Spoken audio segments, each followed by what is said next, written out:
ഫസ്മിന സാക്കീർ എന്നൊരു യുവതി, പുള്ളിക്കാരത്തി ഒരു യൂട്യൂബർ ആണെന്ന് പറയുന്നു. യൂട്യൂബിൽ മനുഷ്യർക്ക് ആവശ്യമുള്ളതൊന്നും നന്മയുള്ളതൊന്നും വേണ്ടതൊന്നും ചെയ്യുന്നത് നമ്മളാരും കണ്ടിട്ടില്ല. റീച്ചിന് വേണ്ടി എന്തൊക്കെയോ കടന്ന് കാണിച്ചു കൂട്ടുന്നു, കുറെ പരദൂഷണം പറയുന്നു. കുറെ നാൾ തൊപ്പിയുടെ കാമുകി എന്നുള്ള രീതിയിലായിരുന്നു കുറെ ഇന്റർവ്യൂകളൊക്കെ വന്നിട്ടുണ്ട്, കുറെ വീഡിയോകളും ഒക്കെ വന്നിട്ടുണ്ട്. ഈ തൊപ്പി ആരാണെന്ന് നമുക്കറിയാമല്ലോ, 1-ാം നമ്പർ തരികിടയാണ് പുള്ളിക്കാരൻ. അവന്റെ കാമുകി എന്നുള്ള രീതിയിലാണ് ഈ ഫസ്മിന സാക്കീർ അറിയപ്പെട്ടുകൊണ്ടിരുന്നത്. അതിനുശേഷം വേറൊരു വിവാഹം കഴിച്ചു എന്നൊക്കെ കേൾക്കുന്നു, നമുക്കറിയില്ല. തൊടുപുഴ ടൗണിൽ ഇവരൊരു ഓട്ടോ വിളിച്ചു.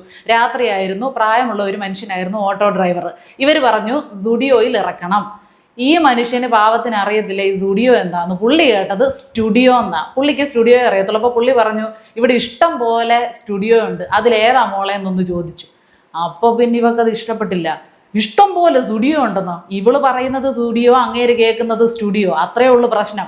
അപ്പൊ ഞാൻ പറഞ്ഞു ഓക്കെ സ്റ്റുഡിയോയുടെ അടുത്താണ്. അപ്പൊ അയാൾ എന്റെ അടുത്ത് പറയാം സ്റ്റുഡിയോ ഇവിടെ ഇഷ്ടം പോലെ ഉണ്ട് കൊച്ചെന്ന് പറഞ്ഞ് എന്റെ അടുത്ത് ചൂടാവുന്നു. ഇങ്ങനെ ചോദിച്ചുടനെ ഇങ്ങനെ മദ്യപാനിയായി. ഇതൊരു സന്ദർഭമാണ്. മേലേക്കിടയിലും താഴേക്കിടയിലും എനിക്ക് എന്ത് സ്വാധീനമുണ്ടെന്ന് തെളിയിക്കാൻ കിട്ടിയ ഒരു സന്ദർഭം.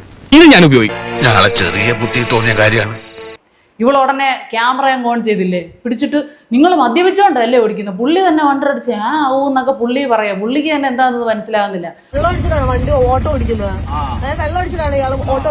ഉടനെ ക്യാമറ എടുത്ത് പുള്ളിയുടെ മുഖം പകർത്തി നിങ്ങൾ മദ്യപിച്ചുകൊണ്ടാണ് വണ്ടി ഓടിക്കുന്നത്, നിങ്ങൾക്ക് ഇത്രയും സീനിയർ ആയിട്ട് നിങ്ങൾക്ക് സ്റ്റുഡിയോ അറിയത്തില്ലേ?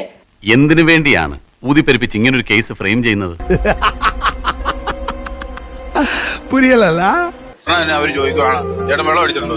ഞാൻ വെള്ളം അടിച്ചിട്ടില്ല. ദൂരം ആൾക്കാരുണ്ട്, എന്നെ ഓട്ടം വിളിക്കുന്നില്ല, ഞാനിത് കട എടുത്ത് വെച്ചോണ്ട വണ്ടിയാണ്. നീ വിചാരിക്കുന്ന പോലെ ഒന്നുമല്ല പാവൻ. ഇവൾക്ക് ഇതിന്റെ വല്ല കാര്യമുണ്ടോ? ഇതിങ്ങനെ വൈറലായി കഴിഞ്ഞപ്പോൾ ഇവൾ ഈ പോസ്റ്റ് അങ്ങ് മുക്കി. ഈ പോസ്റ്റ് മുക്കിയത് കൊണ്ട് അദ്ദേഹത്തിനുണ്ടായ മാനക്കേട് മാറിയോ?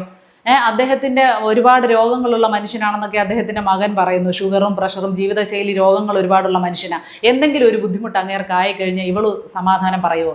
നിനക്ക് എപ്പിസോഡ് ഉണ്ടാക്കണം പ്രാങ്ക് ചെയ്ത് കളിക്കാനുള്ളവരല്ലാട്ടാ ഞങ്ങള്. ഈ നാടിത് എങ്ങോട്ടാ പോകുന്നത് എന്റെ ഭഗവാനെ?